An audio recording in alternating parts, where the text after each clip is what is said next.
Hello students. So we'll be continuing with our lectures on Internet of Things. तो आज ਆਪਾਂ understand करांगे the requirements, ज़रूरतां कोई भी Internet of Things बनाउण वास्ते। जे ਆਪਾਂ Internet of Things ਦਾ ਕੋਈ project ਬਣਾਉਣਾ ਹੈ ਜਾਂ ਤੁਸੀਂ ਕੁਝ setup करना है Internet of Things ਨੂੰ use करके ਤਾਂ ਆਪਾਂ ਨੂੰ ਕਿਹਨਾਂ ਚੀਜ਼ਾਂ ਦੀ ਲੋੜ ਹੋਊਗੀ। ਤਾਂ ਪ੍ਰੀਵੀਅਸ ਲੈਕਚਰਸ ਵਿੱਚ ਆਪਾਂ ਅੰਡਰਸਟੈਂਡ ਕੀਤਾ ਸੀ ਕਿ IoT ਦੋ ਮੇਜਰ ਥਿੰਗਸ ਤੋਂ ਬਣਿਆ ਹੈ, ਦੋ ਮੇਜਰ ਚੀਜ਼ਾਂ ਤੋਂ ਬਣਿਆ ਹੈ। ਇੱਕ ਉਹਦੇ ਵਿੱਚ ਆਉਂਦਾ ਹੈ ਵਰਡ ਇੰਟਰਨੈਟ ਤੇ ਦੂਸਰਾ ਉਹਦੇ ਵਿੱਚ ਵਰਡ ਕੀ ਆਉਂਦਾ ਹੈ ਥਿੰਗਸ। ਹੁਣ ਇੰਟਰਨੈਟ ਆਪਾਂ ਕਾਹਦੇ ਵਾਸਤੇ ਯੂਜ਼ ਕਰਦੇ ਸੀ? ਕਨੈਕਟੀਵਿਟੀ ਪ੍ਰੋਵਾਈਡ ਕਰਨ ਲਈ, ਕਿ ਆਪਾਂ ਜਿਹੜੀਆਂ ਥਿੰਗਸ ਨੂੰ ਯੂਜ਼ ਕਰਨਾ, ਇੰਟੈਲੀਜੈਂਸ ਦੇਣੀ ਹੈ, ਉਹਨਾਂ ਨੂੰ ਕਨੈਕਟ ਕਰਨ ਲਈ ਆਪਾਂ ਕੀ ਯੂਜ਼ ਕਰਦੇ ਸੀ? ਇੰਟਰਨੈਟ। ਤੇ ਥਿੰਗਸ ਕੀ ਸੀ? ਉਹ ਆਬਜੈਕਟਸ ਜਿਨ੍ਹਾਂ ਨੂੰ ਆਪਾਂ ਕੰਟਰੋਲ ਜਾਂ ਮੈਨੂਪੂਲੇਟ, ਮਤਲਬ ਉਹਨਾਂ ਨੂੰ ਆਪਾਂ ਕੰਟਰੋਲ ਜਾਂ ਮੈਨੂਪੂਲੇਟ ਕਰਨਾ ਚਾਹੁੰਦੇ ਹਾਂ। ਤਾਂ internet of things has two major things, one internet and ਦੂਸਰਾ ਥਿੰਗਸ। ਹੁਣ ਇਹ IoT ਬਣਾਉਣ ਲਈ ਆਪਾਂ ਨੂੰ ਕਿਹਨਾਂ ਚੀਜ਼ਾਂ ਦੀ ਜ਼ਰੂਰਤ ਹੈ? ਤਾਂ we'll be understanding 4 major requirements. 4 major requirements ਨੇ ਕੋਈ ਵੀ ਪ੍ਰੋਜੈਕਟ ਬਣਾਉਣ ਲਈ, ਜਿਨ੍ਹਾਂ ਨੂੰ ਆਪਾਂ ਆ ਵੀ ਕਹਿ ਸਕਦੇ ਨੇ ਕਿ there are 4 basic building blocks. IoT ਬਣਾਉਣ ਦੇ ਤੇ 4 ਬੇਸਿਕ ਬਿਲਡਿੰਗ ਬਲੌਕਸ। ਹੁਣ ਉਹ ਕਿਹੜੇ ਨੇ? Let's understand them। ਬਿਫੋਰ ਕਿ ਆਪਾਂ ਉਹ ਬਲੌਕਸ ਨੂੰ ਅੰਡਰਸਟੈਂਡ ਕਰੀਏ, ਇੱਕ ਚੀਜ਼ ਜੋ ਯਾਦ ਰੱਖਣੀ ਹੈ ਕਿ ਆਪਾਂ ਇਸ ਲੈਕਚਰ ਨੂੰ ਸਮਝਣ ਲਈ ਦੋ ਐਗਜ਼ਾਮਪਲਸ ਫੋਲੋ ਕਰਾਂਗੇ। ਮਤਲਬ ਦੋ ਥਿੰਗਸ ਇਹ ਜਿਹੀਆਂ ਕੰਸੀਡਰ ਕਰਾਂਗੇ ਜਿਹੜੀਆਂ IoT ਇਨੇਬਲਡ ਨੇ। ਇੱਕ ਆਪਾਂ ਯੂਜ਼ ਕਰਾਂਗੇ ਸਪ੍ਰਿੰਕਲਰ, ਇਹ ਆਪਾਂ ਪਿਛਲੇ ਲੈਕਚਰਸ ਵਿੱਚ ਵੀ ਯੂਜ਼ ਕੀਤਾ ਸੀ। ਸਪ੍ਰਿੰਕਲਰ ਕੀ ਹੈ? ਪਾਣੀ ਪਾਉਣ ਵਾਲਾ ਡਿਵਾਈਸ ਜਿਹੜਾ ਤੁਸੀਂ ਗਾਰਡਨ ਵਿੱਚ ਯੂਜ਼ ਕਰ ਸਕਦੇ ਹੋ। ਉਹ ਆਪਣੇ ਆਪ ਤੁਹਾਡੇ ਸੋਇਲ ਦੀ ਨਮੀ, ਸੋਇਲ ਦੇ ਮੋਇਸਚਰਸ ਨੂੰ ਚੈੱਕ ਕਰਦਾ ਤੇ ਜੇ ਉਹਨੂੰ ਲੱਗਦਾ ਕਿ ਸੋਇਲ ਦਾ ਮੋਇਸਚਰ ਘੱਟ ਹੈ, ਉਹ ਆਟੋਮੈਟਿਕਲੀ ਪਾਣੀ ਸਪ੍ਰਿੰਕਲ ਕਰਨ ਲੱਗ ਜਾਂਦਾ ਹੈ। ਹਿਊਮਨ ਇੰਟਰਵੈਂਸ਼ਨ ਦੀ ਲੋੜ ਨਹੀਂ, ਆਪਾਂ ਨੂੰ ਹਿਊਮਨਸ ਦੀ ਲੋੜ ਨਹੀਂ। ਦੂਸਰੀ ਐਗਜ਼ਾਮਪਲ ਜਿਹੜੀ ਆਪਾਂ ਯੂਜ਼ ਕਰਨੀ ਹੈ ਇਹਦੇ ਵਿੱਚ ਸਮਝਣ ਵਾਸਤੇ ਲੈਕਚਰ ਵਿੰਡ ਟਰਬਾਈਨਸ। ਹੁਣ ਤੁਸੀਂ ਵਿੰਡ ਟਰਬਾਈਨਸ ਦੇਖੀਆਂ ਹੋਈਆਂ ਨੇ। ਉਹ ਕੀ ਹੁੰਦੇ ਨੇ? ਇੱਦਾਂ ਵੱਡੇ ਵਿੰਡ ਮਿਲ ਕਾਈਂਡ ਆਫ ਤੁਸੀਂ ਇਮੈਜਿਨ ਕਰ ਸਕਦੇ ਹੋ, ਜਿਹੜੀ ਵਿੰਡ ਦੀ એનર્ਜੀ ਨੂੰ ਕਨਵਰਟ ਕਰਕੇ ਅੱਗੇ ਭੇਜਦੇ ਨੇ, ਮੇਬੀ ਇਲੈਕਟ੍ਰਿਸਿਟੀ ਜਨਰੇਟ ਕਰਨ ਲਈ ਫॉर ਸਰਟਨ ਥਿੰਗਸ। ਤਾਂ ਜਦ ਆਪਾਂ ਸਪ੍ਰਿੰਕਲਰ ਦੀ ਗੱਲ ਕਰਦੇ ਹਾਂ, ਉਹ ਕੀ ਮੈਜਰ ਕਰਦਾ? ਸੋਇਲ ਦਾ ਮੋਇਸਚਰ। ਤੇ ਮੋਇਸਚਰ ਦੇ ਡਿਪੈਂਡੈਂਟ ਉਹ ਕੀ ਕਰਦਾ? ਤੁਹਾਡੇ ਸਪ੍ਰਿੰਕਲਰ ਔਨ ਕਰ ਦਿੰਦਾ ਜੇ ਪਾਣੀ ਦੀ। ਹੁਣ ਜੋ ਵਿੰਡ ਟਰਬਾਈਨਸ ਹੈ, ਵਿੰਡ એનર્ਜੀ ਨੂੰ ਕਨਵਰਟ ਕਰਦੀਆਂ ਨੇ ਟੂ ਇਲੈਕਟ੍ਰੀਕਲ ਜਾਂ ਸਮ other farm of energy. But ਇਹਨਾਂ ਨੂੰ ਜੇ ਆਪਾਂ IoT ਇਨੇਬਲ ਕੀਤਾ ਤਾਂ ਕੀ ਹੋਊਗਾ? ਇਹਦੇ ਵਿੱਚ ਵੀ ਸੈਂਸਰਸ ਲੱਗੇ ਹੋਣਗੇ। ਕੀ ਸੈਂਸ ਕਰਨ ਲਈ? For example wind the speed ਕਿੰਨੀ ਹੈ, ਤੇ ਉਸ ਵੇਲੇ ਵਿੰਡ ਕਿਸ ਸਪੀਡ ਤੇ ਚੱਲਦਾ ਪਈ ਹੈ। ਵੈਦਰ ਕੰਡੀਸ਼ਨਸ ਕੀ ਨੇ, ਜਿੱਥੇ ਵਿੰਡ ਮਿਲ ਲੱਗੀ ਆ ਉੱਥੇ ਵੈਦਰ ਕੰਡੀਸ਼ਨਸ ਤੁਹਾਡੀਆਂ ਕੀ ਨੇ। ਨੈਕਸਟ ਹੋਰ ਕੀ ਉਹ ਚੈੱਕ ਕਰ ਸਕਦਾ? ਫੋਰ ਐਗਜ਼ਾਮਪਲ ਕਿ ਵਿੰਡ ਮਿਲਸ ਦੀ ਐਕਸਲਰੇਸ਼ਨ ਕਿੰਨੀ ਹੈ, ਕੀ ਉਹਦੇ ਵਿੱਚ ਕੋਈ ਵਾਈਬ੍ਰੇਸ਼ਨ, ਮਤਲਬ ਇੱਦਾਂ ਦੇ ਵੇਰੀਅਸ ਕਾਈਂਡ ਆਫ ਕੀ ਲੱਗੇ ਹੋਣਗੇ? ਤੁਹਾਡੇ ਸੈਂਸਰਸ ਲੱਗੇ ਹੋਣਗੇ। ਤਾਂ ਆਪਾਂ ਇਹ ਦੋ ਐਗਜ਼ਾਮਪਲਸ ਨੂੰ ਕੰਸੀਡਰ ਕਰਾਂਗੇ ਕਾਹਦੇ ਲਈ? 4 ਬੇਸਿਕ ਬਿਲਡਿੰਗ ਬਲੌਕਸ ਜੋ ਆਪਾਂ ਸਮਝਣੇ ਨੇ ਜਾਂ 4 ਮੇਜਰ ਰਿਕੁਆਇਰਮੈਂਟ ਸਮਝਣੀਆਂ ਨੇ IoT ਦੀਆਂ। So let's start to understand the 4 major requirements. So the 4 basic building blocks consist of, the first block is things, objects, ਜਿਨ੍ਹਾਂ ਨੂੰ ਆਪਾਂ IoT enabled ਬਣਾਉਣਾ ਚਾਹੁੰਦੇ ਹਾਂ, ਜਿਨ੍ਹਾਂ ਨੂੰ ਆਪਾਂ IoT ਦੇ ਨਾਲ ਕੰਟਰੋਲ ਜਾਂ ਮੈਨੂਪੂਲੇਟ ਕਰਨਾ ਚਾਹੁੰਦੇ ਹਾਂ। ਉਹ ਕੀ ਹੈ? ਸਾਡੀ ਸਭ ਤੋਂ ਪਹਿਲੀ ਰਿਕੁਆਇਰਮੈਂਟ। ਜੇ ਆਪਾਂ IoT ਦਾ ਪ੍ਰੋਜੈਕਟ ਬਣਾਉਣਾ ਹੈ, ਸਭ ਤੋਂ ਪਹਿਲੀ ਰਿਕੁਆਇਰਮੈਂਟ ਕੀ ਹੈ? ਉਹ ਆਬਜੈਕਟ ਜਿਹਨੂੰ ਤੁਸੀਂ ਕੰਟਰੋਲ ਜਾਂ ਮੈਨੂਪੂਲੇਟ ਕਰਨਾ ਚਾਹੁੰਦੇ ਹੋ। ਨੈਕਸਟ ਤੁਹਾਡਾ ਆਉਂਦਾ ਹੈਗਾ ਡੇਟਾ। ਇਸ ਤੋਂ ਬਾਅਦ ਤੁਹਾਡਾ ਸੈਕਿੰਡ ਬਲੌਕ ਕੀ ਆਉਂਦਾ ਹੈ?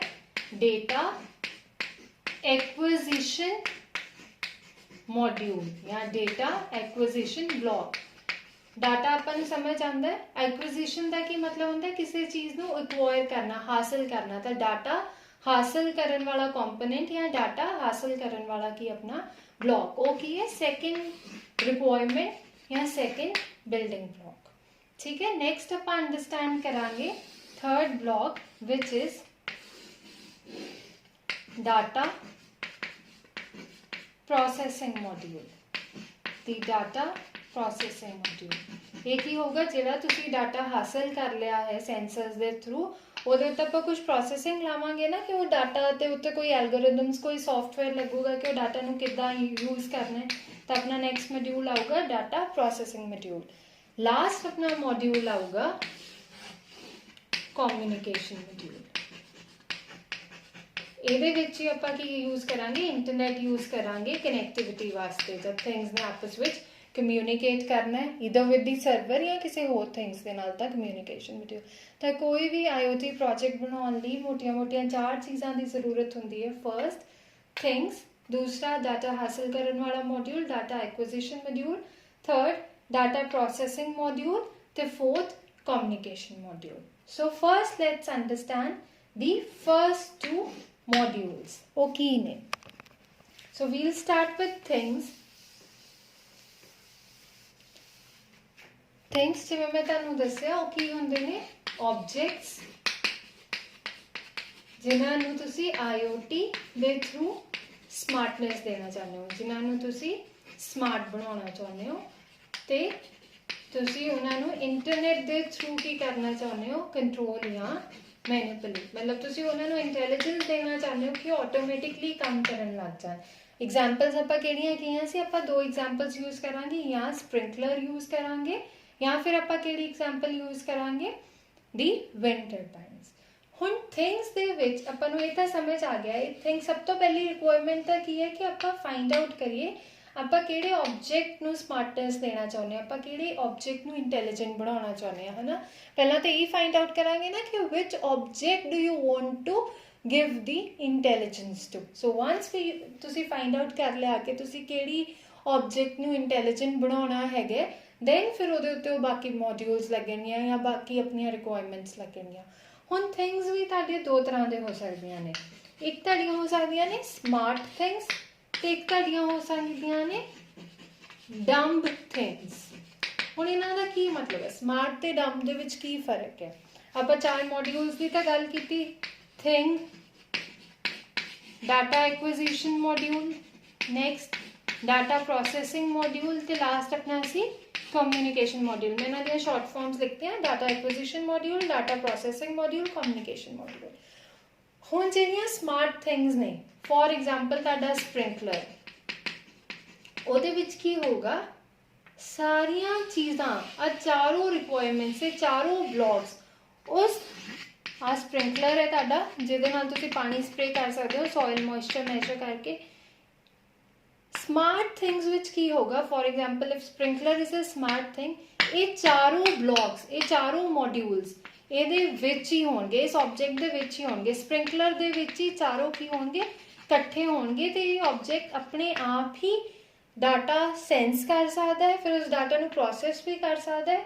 ਤਾਂ ਪ੍ਰੋਸੈਸ ਕਰਨ ਤੋਂ ਬਾਅਦ ਜੋ ਐਕਸ਼ਨ ਲੈਣਾ ਹੈ, ਫੋਰ ਐਗਜ਼ਾਮਪਲ ਥਿੰਗ ਕੀ ਸੀ ਮੇਰੀ ਫਰਸਟ ਮੋਡਿਊਲ ਵਿੱਚ? ਥਿੰਗ ਕੀ ਹੈ? ਸਪ੍ਰਿੰਕਲਰ। ਐਕੁਇਜ਼ੀਸ਼ਨ ਵਿੱਚ ਸਪ੍ਰਿੰਕਲਰ ਨੇ ਕੀ ਡਾਟਾ ਹਾਸਲ ਕਰਨਾ, ਕੀ ਐਕਵਾਇਰ ਕਰਨਾ? ਉਹਨੇ ਐਕਵਾਇਰ ਕਰਨਾ ਕਿ ਸੋਇਲ ਦਾ ਮੋਇਸਚਰ ਕਿੱਦਾਂ ਦਾ ਹੈ। ਤਾਂ ਡਾਟਾ ਐਕੁਇਜ਼ੀਸ਼ਨ ਮੋਡਿਊਲ 'ਚ ਉਹਨੇ ਕੀ ਕੀਤਾ? ਸੋਇਲ ਦਾ ਮੋਇਸਚਰ ਕਿੱਦਾਂ ਦਾ ਹੈ, ਕਿ ਮੋਇਸਚਰ ਹੈ ਨਹੀਂ ਹੈ, ਵਟ ਐਵਰ ਉਹਨੇ ਮੋਡਿਊਲ। ਫਿਰ ਪ੍ਰੋਸੈਸ ਕੀ ਕੀਤਾ ਉਹਨੇ? ਡਾਟਾ ਜੋ ਆਇਆ ਉਹਦੇ ਕੋਲ ਮੋਇਸਚਰ, ਮਤਲਬ ਉਹਨੇ ਸਪੋਜ਼ 10 ਮਿੰਟਸ ਲਈ ਮੋਨੀਟਰ ਕੀਤਾ, ਤਾਂ ਉਹਦੇ ਤੁਹਾਡੇ ਕੋਲ 10 ਮਿੰਟਸ ਦਾ ਡਾਟਾ ਆ ਗਿਆ ਨਾ, ਤੁਸੀਂ ਉਹਨੂੰ ਪ੍ਰੋਸੈਸ ਕੀਤਾ, ਤੁਸੀਂ ਚੈੱਕ ਕੀਤਾ ਕਿ 10 ਮਿੰਟਸ ਵਿੱਚ ਇੱਕੋ ਤਰ੍ਹਾਂ ਦਾ ਮੋਇਸਚਰ ਰਹਿ ਰਿਹਾ। ਜੇ ਰਹਿ ਰਿਹਾ, what action do you have to take? ਕੀ ਕਰੀਏ? ਪਾਣੀ ਸਪਰੇ ਕਰਨ ਲੱਗ ਜਾਓ। ਤਾਂ ਆਟੋਮੈਟਿਕਲੀ ਆਬਜੈਕਟ ਆਪਣੇ ਆਪ ਹੀ ਡਾਟਾ ਹਾਸਲ ਕਰ ਸਕਦਾ, ਉਹਨੂੰ ਪ੍ਰੋਸੈਸ ਕਰ ਸਕਦਾ ਹੈ ਤੇ ਐਕਸ਼ਨ ਲੈ ਸਕਦਾ। ਇੱਦਾਂ ਦੇ ਥਿੰਗਸ ਕੀ ਹੁੰਦੀਆਂ? Smart things. ਉਹ ਆਪਣੇ ਆਪ ਹੀ ਸਭ ਕੁਝ ਕਰ ਸਕਦੇ ਨੇ। ਚਾਰੋਂ ਮੋਡਿਊਲਸ ਉਹਨਾਂ ਦੇ ਵਿੱਚ ਆਪਣੇ ਆਪ ਹੀ ਕੀ ਹੁੰਦੇ ਨੇ? ਕਨਫਿਗਰ ਹੁੰਦੇ ਨੇ, ਰਾਈਟ। ਸੋ ਇਹ ਥਿੰਗਸ ਦੇ ਵਿੱਚ ਕੀ ਹੋ ਗਈਆਂ ਤੁਹਾਡੀਆਂ? smart things. They are self-controlling kind of things. All the 4 blocks are in them only. ਦੂਸਰੀਆਂ things ਕੀ ਹੋ ਸਕਦੀਆਂ ਨੇ? Dumb things. ਹੁਣ ਡੰਬ ਦਾ ਕੀ ਮਤਲਬ ਹੁੰਦਾ ਹੈ? ਡੰਬ ਦਾ ਮਤਲਬ ਹੁੰਦਾ ਹੈ ਜੋ ਆਪਣੇ ਆਪ, ਜਿਹਨੂੰ ਸਮਝ ਨਾ ਲੱਗੇ। ਆਪਾਂ ਕਹਿੰਦੇ ਨਾ ਡੰਬ ਥਿੰਗਸ, ਦੇ ਨੋਟ ਇੰਟੈਲੀਜੈਂਟ, ਮਤਲਬ ਉਹ ਆਪਣੇ ਆਪ ਨਹੀਂ ਸਮਝ ਕੇ ਕਰ ਸਕਦੀਆਂ, ਉਸ ਮਤਲਬ ਡਾਟਾ ਇਕੱਠਾ ਕਰ ਸਕਦੇ, ਬਟ ਉਹਨਾਂ ਨੂੰ ਇਹ ਨਹੀਂ ਸਮਝ ਲੱਗੂ ਕਿ ਅਸੀਂ ਕੀ ਕਰੀਏ, ਉਹ ਐਕਸ਼ਨ ਕੀ ਲੈਣਾ, ਕਦੋਂ ਲੈਣਾ, ਉਹ ਉਹਨਾਂ ਵਿੱਚ ਆਪਣੇ ਆਪ ਪਾਵਰ ਨਹੀਂ ਹੈ। ਉਹ ਕਿੱਦਾਂ ਦੀਆਂ ਥਿੰਗਸ ਨੇ? ਫੋਰ ਐਗਜ਼ਾਮਪਲ ਤੁਹਾਡੀਆਂ ਵਿੰਡ ਟਰਬਾਈਨਸ। ਇਹਨੂੰ ਸਮਝੋ ਇੱਕ ਓਸ਼ਨ ਹੈ, ਉਸ ਓਸ਼ਨ ਦੇ ਵਿੱਚ ਜਾਂ ਉਸ ਸੀ ਦੇ ਵਿੱਚ ਬਹੁਤ ਸਾਰੀਆਂ ਵਿੰਡ ਟਰਬਾਈਨਸ ਲੱਗੀਆਂ ਹੋਈਆਂ ਜੋ ਵਿੰਡ ਦੇ ਨਾਲ ਮੂਵ ਕਰਦੀਆਂ ਪਈਆਂ ਤੇ એનર્ਜੀ ਨੂੰ ਆਪਾਂ ਸਪੋਜ਼ ਟੈਪ ਕਰਕੇ ਇਲੈਕਟ੍ਰੀਕਲ એનર્ਜੀ 'ਚ ਕਨਵਰਟ ਕਰਦੇ, ਹਾਰਨੈਸ ਕਰਕੇ ਵਿੰਡ એનર્ਜੀ ਨੂੰ ਇਲੈਕਟ੍ਰੀਕਲ એનર્ਜੀ 'ਚ ਕਨਵਰਟ ਕਰਦੇ ਪਏ। ਤਾਂ ਵਾਟ ਹੈਪਨਸ, ਇਹਨਾਂ ਨੂੰ ਜੇ ਆਟੋਮੇਟ ਕਰਨਾ ਹੈ ਤਾਂ ਆਪਾਂ ਕਿਵੇਂ ਕਰ ਸਕਦੇ? ਕਈ ਵਾਰ ਇੱਦਾਂ ਹੁੰਦਾ ਨਾ, ਬਹੁਤ ਫਾਸਟ ਵਿੰਡ ਆਈ ਤੇ ਤੁਹਾਡੀ ਕੋਈ ਵਿੰਡ ਟਰਬਾਈਨ ਟੁੱਟ ਗਈ, ਜਾਂ ਸਪੋਜ਼ ਇੰਨੀਆਂ ਵੇਵਸ ਉੱਚੀਆਂ ਆਈਆਂ ਜਾਂ ਟੈਂਪਰੇਚਰ ਬਹੁਤ ਲੋ ਹੈ ਕਿ ਵਿੰਡ ਮੂਵ ਹੀ ਨਹੀਂ ਕਰਦੀ ਪਈ। ਬਹੁਤ ਤਰ੍ਹਾਂ ਦੇ ਇੱਦਾਂ ਤੁਸੀਂ ਵਿੰਡ ਟਰਬਾਈਨ ਸੈਂਸਰਸ ਲਾ ਸਕਦੇ ਹੋ। ਹੁਣ ਇਹਨਾਂ ਨੂੰ ਆਟੋਮੇਟ ਕਰਨ ਲਈ ਕੀ ਹੈ ਕਿ ਡਿਪੈਂਡੈਂਟ ਅਪੋਨ ਕਿੱਦਾਂ ਦੀਆਂ ਕੰਡੀਸ਼ਨਸ ਹੈ ਕਿ ਵਿੰਡ ਬਹੁਤ ਤੇਜ਼ ਚੱਲਦੀ ਪਈ ਹੈ, ਟੈਂਪਰੇਚਰ ਕਿੱਦਾਂ ਦਾ ਹੈ, ਇਹਨਾਂ ਦੀ ਐਕਸਲਰੇਸ਼ਨ ਇੱਦਾਂ ਤਾਂ ਨਹੀਂ ਕੋਈ ਵਿੰਡ ਟਰਬਾਈਨ ਦਾ ਕੋਈ ਬਲੇਡ ਟੁੱਟਿਆ ਹੋਇਆ, ਉਹ ਸਾਰਾ ਸੈਂਸ ਕਰਕੇ ਦੇਖੋ। ਜਿਵੇਂ ਸਪ੍ਰਿੰਕਲਰ ਤਾਂ ਬਹੁਤ ਛੋਟਾ ਆਬਜੈਕਟ ਸੀ, ਉਹਦਾ ਇੱਕੋ ਹੀ ਕੰਮ ਸੀ ਬਸ ਇੱਕ ਮੋਇਸਚਰ ਸੈਂਸ ਕਰਨਾ, ਬਟ ਵਿੰਡ ਟਰਬਾਈਨ ਨੇ ਤਾਂ ਬਹੁਤ ਕੁਝ ਸੈਂਸ ਕਰਨਾ ਹੈ। ਉਹਨੇ ਸੈਂਸ ਕਰਨਾ ਵੈਦਰ ਕਿੱਦਾਂ ਦਾ, ਟੈਂਪਰੇਚਰ ਕਿੱਦਾਂ ਦਾ, ਉਹਦੀ ਐਕਸਲਰੇਸ਼ਨ ਕਿੱਦਾਂ ਦੀ ਹੈਗੀ, ਕੋਈ ਬਲੇਡ ਤਾਂ ਇਹਦੇ ਵਿੱਚ ਬਹੁਤ ਸਾਰੇ ਸੈਂਸਰਸ ਲੱਗੇ ਹੋ ਸਕਦੇ ਨੇ ਡਿਫਰੈਂਟ ਚੀਜ਼ਾਂ ਸੈਂਸ ਕਰਨ ਲਈ। ਹੁਣ ਇਹ ਇਹਨਾਂ ਸੈਂਸਰਸ ਤੋਂ ਡਾਟਾ ਤਾਂ ਇਕੱਠਾ ਕਰ ਸਕਦਾ ਹੈ ਕਿ ਪਤਾ ਚੱਲਿਆ ਵਿੰਡ ਬਹੁਤ ਫਾਸਟ ਹੈ ਤੇ ਟੈਂਪਰੇਚਰ ਕੀ ਹੈ, ਬਹੁਤ ਲੋ ਚੱਲ ਰਿਹਾ, ਤੇਜ਼ ਬਾਰਿਸ਼ ਹੋ ਰਹੀ ਹੈ। ਤਾਂ ਵਿੰਡ ਟਰਬਾਈਨ ਕੀ ਕਰੇ? because there can be different kinds of conditions altogether, just ਇੱਕ ਸਪ੍ਰਿੰਕਲਰ ਵਾਂਗ ਨਹੀਂ ਕਿ ਮੋਇਸਚਰ ਜਾਂ ਜ਼ਿਆਦਾ ਹੈ। ਤਾਂ ਵਿੰਡ ਟਰਬਾਈਨਸ ਵਿੱਚ ਕੀ ਹੁੰਦਾ ਹੈ, ਆਪਾਂ ਇਹ ਡਾਟਾ ਇੱਕ ਸੈਂਟਰਲ ਪੁਆਇੰਟ, ਇੱਕ ਸਰਵਰ, ਜਿਹਨੂੰ ਸੈਂਟਰਲ ਪੁਆਇੰਟ ਨੂੰ ਤੁਸੀਂ ਸਰਵਰ ਜਾਂ ਕਲਾਊਡ ਕਹਿ ਸਕਦੇ, ਇਹ ਡਾਟਾ ਉਸ ਸੈਂਟਰਲ ਪੁਆਇੰਟ, ਇੱਦਾਂ ਇਮੈਜਿਨ ਕਰੋ they are sending data somewhere, ਜਿੱਥੇ ਉਹ ਡਾਟਾ ਐਨਾਲਾਈਜ਼ ਕੋਈ ਕਰ ਰਿਹਾ ਤੇ ਉਸ ਐਨਾਲਾਈਜ਼ ਕਰਨ ਦੇ ਬੇਸਿਸ 'ਤੇ ਉਹ ਦੱਸ ਰਿਹਾ ਕਿ ਤੁਸੀਂ ਇਹ ਐਕਸ਼ਨ ਲਓ। ਤਾਂ ਇਹਦੇ ਵਿੱਚ ਕੀ ਹੋ ਰਿਹਾ ਹੈ, ਡਾਟਾ ਕਿਤੇ ਭੇਜਿਆ ਜਾ ਰਿਹਾ, ਉੱਥੇ ਡਾਟੇ ਦੇ ਬੇਸ 'ਤੇ ਕੀ ਐਕਸ਼ਨ ਲੈਣਾ ਉਹ ਡਿਸਾਈਡ ਹੁੰਦਾ ਹੈ ਤੇ ਫਿਰ ਉਹ ਐਕਸ਼ਨ ਦੁਆਰਾ ਕਿਹਨੂੰ ਦੱਸਿਆ ਜਾਂਦਾ ਹੈ, ਵਿੰਡ ਟਰਬਾਈਨਸ ਨੂੰ। ਤਾਂ ਵਿੰਡ ਟਰਬਾਈਨਸ ਆਪਣੇ ਆਪ ਆਟੋਮੈਟਿਕਲੀ ਡਿਸੀਜਨ ਨਹੀਂ ਲੈ ਪਾ ਰਹੀਆਂ। ਉਹ ਕੀ ਆਟੋਮੈਟਿਕ ਕਰ ਪਾ ਰਹੀਆਂ ਕਿ ਉਹ ਤੁਹਾਡਾ ਡਾਟਾ ਇਕੱਠਾ ਕਰ ਪਾ ਰਹੀਆਂ। ਉਹਨਾਂ ਨੂੰ ਇੰਨਾ ਕੁ ਸਮਝ ਲੱਗ ਰਿਹਾ ਕਿ ਅਸੀਂ ਡਿਫਰੈਂਟ ਪੈਰਾਮੀਟਰਸ ਤੇ ਚੀਜ਼ਾਂ ਨੂੰ ਸੈਂਸ ਕਰੀਏ ਤੇ ਸੈਂਸ ਕਰਕੇ ਕੀ ਐਕਸ਼ਨ ਲੈਣਾ ਉਹ ਆਪ ਨਹੀਂ ਲੈ ਰਹੇ, ਉਹ ਆਪਣਾ ਡਾਟਾ ਕੀ ਕਰ ਰਹੇ, ਕਿਸੇ ਜਗ੍ਹਾ ਭੇਜ ਰਹੇ ਨੇ ਟੂ ਅ ਸਰਵਰ ਔਰ ਅ ਕਲਾਊਡ, ਐਂਡ ਉੱਥੇ ਉਸ ਡਾਟਾ ਨੂੰ ਐਨਾਲਾਈਜ਼ ਕਰਕੇ ਪ੍ਰੋਸੈਸ ਕਰਕੇ ਜੋ ਐਕਸ਼ਨ ਲੈਣਾ ਹੈ ਵਾਪਸ ਭੇਜਿਆ ਜਾ ਰਿਹਾ। ਤਾਂ ਇਹ ਜਿਹੇ ਆਬਜੈਕਟਸ ਨੂੰ ਕੀ ਕਿਹਾ ਜਾਂਦਾ ਹੈ, ਡੰਬ ਡਿਵਾਈਸਿਸ। ਤਾਂ ਇਹਨਾਂ ਵਿੱਚ ਕੀ ਹੁੰਦਾ ਹੈ, ਡੰਬ ਡਿਵਾਈਸਿਸ ਵਿੱਚ ਤੁਹਾਡਾ ਥਿੰਗਸ ਵਾਲਾ ਮੋਡਿਊਲ, ਮਤਲਬ ਜਿਵੇਂ ਵਿੰਡ ਟਰਬਾਈਨ ਉਹ ਇੱਕ ਚੀਜ਼ ਹੋਊਗੀ ਤੇ ਡਾਟਾ ਐਕਵਾਇਰ ਕਰਨ ਲਈ ਮੋਡਿਊਲ, ਉਸ ਡਾਟਾ ਨੂੰ ਪ੍ਰੋਸੈਸ ਕਰਨ ਲਈ ਮੋਡਿਊਲ ਤੇ ਉਸ ਡਾਟਾ ਨੂੰ ਕਮਿਊਨੀਕੇਸ਼ਨ ਮੋਡਿਊਲ, ਉਹਦੇ ਨਾਲ ਇੱਕ ਹੋਰ ਛੋਟਾ ਜਿਹਾ ਸਮਾਰਟ ਇਲੈਕਟ੍ਰੋਨਿਕ ਡਿਵਾਈਸ ਲੱਗਿਆ ਹੋਊਗਾ ਜੋ ਇਹ ਤਿੰਨ ਕੰਮ ਕਰੂਗਾ। ਤੇ ਦੋਨੋਂ ਚੀਜ਼ਾਂ ਕੀ ਹੋ ਜਾਂਦੀਆਂ, ਅਲੱਗ-ਅਲੱਗ ਹੋ ਜਾਂਦੀਆਂ ਨੇ ਕਿ ਇਹਦੇ ਵਿੱਚ ਡੰਬ ਡਿਵਾਈਸਿਸ ਵਿੱਚ। ਮਤਲਬ ਡੰਬ ਡਿਵਾਈਸਿਸ ਵੀ ਆਟੋਮੈਟਿਕਲੀ ਕੰਮ ਕਰ ਸਕਦੇ ਨੇ, ਬਟ ਉਹਨਾਂ ਦੇ ਵਿੱਚ ਆਟੋਮੈਟਿਕਲੀ ਆਪਣੇ ਆਪ ਚਾਰੋਂ ਮੋਡਿਊਲਸ ਨਹੀਂ ਹੁੰਦੇ, ਉਹਨਾਂ ਦੇ ਨਾਲ ਆਪਾਂ ਕੁਝ ਐਸੋਸੀਏਟ ਕੀਤਾ ਹੁੰਦਾ ਹੈ, smart device. So this is the first building block ਜੋ ਤੁਸੀਂ ਯੂਜ਼ ਕਰਦੇ ਹੋ, ਵਿਚ ਇਜ਼ ਥਿੰਗਸ, ਕਿ ਤੁਸੀਂ ਫਾਈਂਡ ਆਊਟ ਕਰੋਗੇ ਕਿਹਨਾਂ ਚੀਜ਼ਾਂ ਨੂੰ ਤੁਸੀਂ ਇੰਟੈਲੀਜੈਂਸ ਦੇਣਾ ਚਾਹੁੰਦੇ ਹੋ। ਫਿਰ ਉਹ ਇੰਟੈਲੀਜੈਂਸ ਕਿੱਦਾਂ ਦੇਣੀ ਹੈ ਕਿ ਆਬਜੈਕਟ ਆਟੋਮੈਟਿਕਲੀ ਆਪਣੇ ਆਪ ਸਮਾਰਟ ਹੈ, ਕਿ ਉਹ ਡੰਬ ਹੈ ਤੇ ਆਪਾਂ ਉਹਦੇ ਨਾਲ ਇੱਕ ਸਮਾਰਟ ਆਬਜੈਕਟ ਨੂੰ ਕੀ ਕਰ ਰਹੇ ਹਾਂ, ਐਸੋਸੀਏਟ ਕਰ ਰਹੇ ਹਾਂ। So this is the first building block, the things. ਹੁਣ ਦੂਸਰੀ ਸਾਡਾ ਬਿਲਡਿੰਗ ਬਲੌਕ ਕੀ ਸੀਗਾ, ਜਿਹਨੂੰ ਆਪਾਂ ਹੁਣ ਬਹੁਤ ਵਾਰੀ ਬੋਲ ਵੀ ਚੁੱਕੇ ਹਾਂ, is the second is the data acquisition, data acquisition module, ਜਿਹਦੇ ਵਿੱਚ acquisition ਦਾ ਕੀ ਮਤਲਬ ਹੈ, acquire ਕਰਨਾ, ਡਾਟਾ ਹਾਸਲ ਕਰਨਾ। ਤੇ ਆਪਾਂ ਡਾਟਾ acquire ਕਿਹਦੇ ਥਰੂ ਕਰਦੇ ਹਾਂ, ਇੱਕ ਆਪਾਂ ਪੂਰਾ ਲੈਕਚਰਸ ਲਾਇਆ ਸੀ, ਡਾਟਾ acquire ਕਰਦੇ ਹਾਂ ਆਪਾਂ ਸੈਂਸਰਸ ਦੇ ਥਰੂ। ਤੇ ਸੈਂਸਰਸ ਕੀ ਕਰਦੇ ਨੇ, ਸੈਂਸਰਸ ਸੈਂਸ ਕਰਦੇ ਨੇ ਕਿਸੇ ਇੱਕ ਪਾਰਟਿਕੂਲਰ ਪੈਰਾਮੀਟਰ ਨੂੰ, ਦੇ ਸੈਂਸ ਅ ਪਾਰਟਿਕੂਲਰ ਪੈਰਾਮੀਟਰ। ਹੁਣ ਕਿਹੜੇ ਪੈਰਾਮੀਟਰ ਨੂੰ ਸੈਂਸ ਕਰਨਾ ਹੈ ਇਹ ਡਿਪੈਂਡ ਕਰੂਗਾ ਆਪਾਂ ਕਿਹੜੀ ਥਿੰਗ ਨੂੰ ਆਟੋਮੇਟ ਕਰਦੇ ਪਏ ਹਾਂ। ਫੋਰ ਐਗਜ਼ਾਮਪਲ ਆਪਾਂ 2 ਐਗਜ਼ਾਮਪਲਸ ਤਾਂ ਕਰ ਹੀ ਚੁੱਕੇ ਹਾਂ ਕਿ ਜੇ ਤੁਹਾਡਾ ਵਿੰਡ ਟਰਬਾਈਨ ਹੈ ਉਹ 4 ਉਹਦੇ ਵਿੱਚ ਮੇਬੀ ਸੈਂਸਰਸ ਲੱਗੇ ਹੋਣੀਆਂ, 4 ਤੋਂ ਜ਼ਿਆਦਾ ਵੀ। ਉਹ ਵਿੰਡ ਨੂੰ ਵੀ ਸੈਂਸ ਕਰ ਰਿਹਾ, ਸਪੀਡ ਆਫ ਵਿੰਡ, ਉਹ ਟੈਂਪਰੇਚਰ ਨੂੰ ਵੀ ਸੈਂਸ ਕਰ ਰਿਹਾ, ਉਹਦੀ ਵਾਈਬ੍ਰੇਸ਼ਨ ਨੂੰ ਵੀ ਸੈਂਸ ਕਰ ਰਿਹਾ, ਡਿਫਰੈਂਟ ਪੈਰਾਮੀਟਰਸ। ਜੇ ਘਰ ਦੀਆਂ ਲਾਈਟਸ ਨੇ ਜਿਨ੍ਹਾਂ ਨੂੰ ਤੁਸੀਂ ਆਟੋਮੈਟਿਕਲੀ ਔਨ ਆਫ ਕਰਨਾ ਚਾਹੁੰਦੇ ਹੋ ਕਿ ਜਦ ਹਨੇਰਾ ਹੋ ਗਿਆ ਲਾਈਟਸ ਔਨ ਹੋ ਜਾਣ, ਜਦ ਸਵੇਰ ਦੀ ਰੋਸ਼ਨੀ ਹੋ ਗਈ ਲਾਈਟਸ ਆਫ ਹੋ ਜਾਣ, ਤਾਂ ਉਹ ਕੀ ਸੈਂਸ ਕਰਨਗੀਆਂ? ਲਾਈਟ, ਇੰਟੈਂਸਿਟੀ ਆਫ ਲਾਈਟ, ਕਿ ਕਿੰਨੀ ਲਾਈਟ। ਤਾਂ ਸੈਂਸਰਸ ਡਿਫਰੈਂਟ ਚੀਜ਼ ਨੂੰ ਸੈਂਸ ਕਰਦੇ ਨੇ। ਕਿਹੜੇ ਪੈਰਾਮੀਟਰ ਨੂੰ ਸੈਂਸ ਕਰਨਾ ਉਹ ਡਿਪੈਂਡ ਕਰੂਗਾ ਤੁਹਾਡਾ ਕਿ ਤੁਹਾਡਾ ਕਿਹੜਾ ਡਿਵਾਈਸ ਤੁਸੀਂ ਆਟੋਮੇਟ ਕਰਦੇ ਪਏ ਹੋ, ਕਿਹਨੂੰ ਇੰਟੈਲੀਜੈਂਟ ਬਣਾਉਂਦੇ ਪਏ ਹੋ। ਤਾਂ ਡਾਟਾ ਐਕੁਇਜ਼ੀਸ਼ਨ ਮੋਡਿਊਲ ਦਾ ਮੇਜਰ ਪਰਪਸ ਕੀ ਹੈ? ਉਹਨੇ ਡਾਟਾ ਐਕਵਾਇਰ ਕਰਨਾ ਹੈ। ਹੁਣ ਆਪਾਂ ਡਾਟਾ ਕਿੱਦਾਂ ਐਕਵਾਇਰ ਕਰਦੇ ਹਾਂ? ਭਾਵੇਂ ਉਹ ਲਾਈਟ એનર્ਜੀ ਤੁਸੀਂ ਸੈਂਸ ਕਰ ਰਹੇ ਹੋ, ਮੋਇਸਚਰ ਕਰ ਰਹੇ ਹੋ, ਤੁਸੀਂ ਟੈਂਪਰੇਚਰ ਕਰ ਰਹੇ ਹੋ, ਸਭ ਚੀਜ਼ਾਂ ਕੀ ਨੇ? ਫਿਜ਼ੀਕਲ ਨੇ ਨਾ, ਡਿਜੀਟਲ ਤੇ ਨਹੀਂ, ਕੰਪਿਊਟਰ ਵਾਂਗ ਡਿਜੀਟਲ ਨਹੀਂ। ਤਾਂ ਤੁਸੀਂ ਫਿਜ਼ੀਕਲ ਸਿਗਨਲਸ ਨੂੰ ਕੀ ਕਰਦੇ ਹੋ? ਐਕਵਾਇਰ ਕਰਦੇ ਹੋ, ਕੈਪਚਰ ਕਰਦੇ ਹੋ। ਇਹ ਮੋਡਿਊਲ ਕੀ ਕਰਦਾ? Physical signals.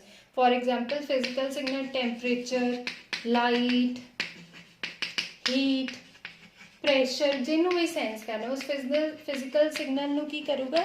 ਸੈਂਸ ਕਰੂਗਾ। ਤੇ ਕਿਉਂਕਿ ਆਪਾਂ ਤਾਂ ਸਭ ਕੁਝ ਆਟੋਮੇਟ ਕਰਨਾ ਹੈ, ਕੰਪਿਊਟਰਾਈਜ਼ਡ ਕਰਨਾ ਹੈ, ਤੇ ਉਸ ਸਿਗਨਲ ਨੂੰ ਆਪਾਂ ਨੂੰ ਕਿਹੜੀ ਫਾਰਮ ਵਿੱਚ ਕਨਵਰਟ ਕਰਨਾ ਪਊਗਾ? ਡਿਜੀਟਲ ਫਾਰਮ ਦੇ ਵਿੱਚ। ਤਾਂ ਡਾਟਾ ਐਕੁਇਜ਼ੀਸ਼ਨ ਮੋਡਿਊਲ ਮੇਨਲੀ ਕੀ ਕਰਦਾ ਹੈ? 1, ਇਟ ਕੈਪਚਰਸ ਦੀ ਫਿਜ਼ੀਕਲ ਸਿਗਨਲ। ਕਿਵੇਂ ਫਿਜ਼ੀਕਲ ਸਿਗਨਲ ਕੈਪਚਰ ਕਰਦਾ? Through the use of sensors, ਤੇ ਉਹਨੂੰ ਕਨਵਰਟ ਕਰਦਾ ਕਿਸ ਫਾਰਮ ਦੇ ਵਿੱਚ? ਡਿਜੀਟਲ ਫਾਰਮ ਦੇ ਵਿੱਚ, ਤਾਂ ਕਿ ਉਹ ਕਿਹਦੇ ਥਰੂ ਯੂਜ਼ ਕੀਤਾ ਜਾ ਸਕੇ? ਕੰਪਿਊਟਰ ਦੇ ਥਰੂ ਯੂਜ਼ ਕਰ ਸਕੇ। ਤਾਂ ਇਹ ਸਾਡਾ ਹਾਰਡਵੇਅਰ ਕੰਪੋਨੈਂਟ ਵੀ ਹੈ। It is the hardware component ਜਿਹੜਾ ਸੈਂਸਰਸ ਨੂੰ ਮੇਨਲੀ ਯੂਜ਼ ਕਰਦਾ ਸੈਂਸ ਕਰਨ ਲਈ, ਕਿਉਂਕਿ ਕੁਝ ਸੈਂਸ ਕਰਾਂਗੇ ਤਾਂ ਹੀ ਤਾਂ ਡਿਸੀਜਨ ਮੇਕਿੰਗ ਕਰਾਂਗੇ ਨਾ। ਹੁਣ ਜਦ ਆਪਾਂ ਡਾਟਾ ਐਕੁਇਜ਼ੀਸ਼ਨ ਮੋਡਿਊਲ ਦੀ ਗੱਲ ਕਰਦੇ ਹਾਂ ਤਾਂ ਆਪਾਂ ਨੂੰ ਡਾਟਾ ਐਕੁਇਜ਼ੀਸ਼ਨ ਮੋਡਿਊਲ ਦੇ ਵਿੱਚ 3 ਥਿੰਗਸ ਤੇ ਫੋਕਸ ਕਰਨ ਦੀ ਲੋੜ ਹੈ। ਡਾਟਾ ਐਕੁਇਜ਼ੀਸ਼ਨ ਮੋਡਿਊਲ ਦੀ 3 ਥਿੰਗਸ ਤੇ ਫੋਕਸ ਕਰੋ। 1, what type of signals do we need to capture? ਆਪਾਂ ਕਿੱਦਾਂ ਦੇ ਸਿਗਨਲਸ ਕੈਪਚਰ ਕਰਨੇ ਨੇ? what type of signals do we need to capture? light, heat, temperature, what? second, ਕਿੰਨੇ ਸੈਂਸਰਸ ਚਾਹੀਦੇ ਨੇ? ਜੇ ਆਪਾਂ ਡਿਫਰੈਂਟ ਇੱਕੋ ਡਿਵਾਈਸ ਦੇ ਵਿੱਚ ਚੀਜ਼ਾਂ ਸੈਂਸ ਕਰਨੀਆਂ ਨੇ, ਮੇਬੀ ਜ਼ਿਆਦਾ sensor, so the number of sensors. Third, ਜਿਸ ਚੀਜ਼ ਨੂੰ ਤੁਸੀਂ ਸੈਂਸ ਕਰ ਰਹੇ ਹੋ ਕਿਸ ਸਪੀਡ ਤੇ ਸੈਂਸ ਕਰਨਾ ਹੈ ਤੇ ਕਿੰਨੀ ਐਕੂਰੇਸੀ ਨਾਲ ਸੈਂਸ ਕਰਨਾ। ਕਈ ਵਾਰ ਇਹ ਹੁੰਦਾ ਨਾ ਕੁਝ ਡਾਟਾ ਆਪਾਂ ਨੂੰ ਬਹੁਤ ਫਾਸਟ ਕੈਪਚਰ ਕਰਨਾ ਪੈਂਦਾ। ਫੋਰ ਐਗਜ਼ਾਮਪਲ ਤੁਹਾਡੀ ਆਟੋਮੈਟਿਕ ਕਾਰ ਹੈ, ਅੱਜ ਕੱਲ੍ਹ ਡਰਾਈਵਰਲੈਸ ਕਾਰਸ ਆਈਆਂ ਨਾ, ਜਿਹਦੇ ਲਈ ਡਰਾਈਵਰ ਦੀ ਜ਼ਰੂਰਤ ਨਹੀਂ, ਤਾਂ ਉਹ ਆਟੋਮੈਟਿਕ ਚੱਲਦੀਆਂ ਨੇ। ਕਿਵੇਂ? ਉਹ ਵੀ ਸਿਗਨਲਸ ਕੈਪਚਰ ਕਰਦੀਆਂ ਟ੍ਰੈਫਿਕ ਦੇ, ਪਾਥ ਦੇ। they need to capture it with a high speed and high accuracy. ਜੇ high speed and high accuracy ਨਹੀਂ ਹੋਗੀ, driverless car can hit somebody and kill somebody. but ਉੱਥੇ ਹੀ ਜਿਹੜਾ ਸਾਡਾ ਸਪ੍ਰਿੰਕਲਰ ਹੈ ਜਿਹਦੇ ਮੋਇਸਚਰ ਮੈਜਰ ਕਰਨ ਵਿੱਚ ਥੋੜੀ ਘੱਟ ਐਕੂਰੇਸੀ ਤੇ ਸਪੀਡ ਵੀ ਹੋਗੀ, ਇੱਦਾਂ ਕੋਈ ਬਹੁਤ ਮੇਜਰ ਲੋਸ ਤੇ ਨਹੀਂ ਹੋ ਜੂਗੀ, somebody is dying, ਕੀ ਹੋ ਜੂ ਵੱਧ ਤੋਂ ਵੱਧ? ਮੇਬੀ ਪਾਣੀ ਨਹੀਂ ਲੱਗੂ ਜਾਂ ਜ਼ਿਆਦਾ ਪਾਣੀ ਲੱਗ ਜੂਗਾ। So it matters what speed and accuracy is required when we are acquiring the data or when we are capturing the data. So what we have learned till now is ਕਿ ਜਦ ਆਪਾਂ ਕੋਈ IoT ਦਾ project ਬਣਾਉਂਦੇ ਹਾਂ ਆਪਾਂ ਨੂੰ 4 major ਚੀਜ਼ਾਂ ਦੀ ਜ਼ਰੂਰਤ ਪੈਂਦੀ ਹੈ। 1, the things, ਦੂਸਰੀਆਂ is the data acquisition module, and the last 2 are the data processing module and the communication module. So we'll do the data processing module and the communication module in the next lecture. Thank you, students.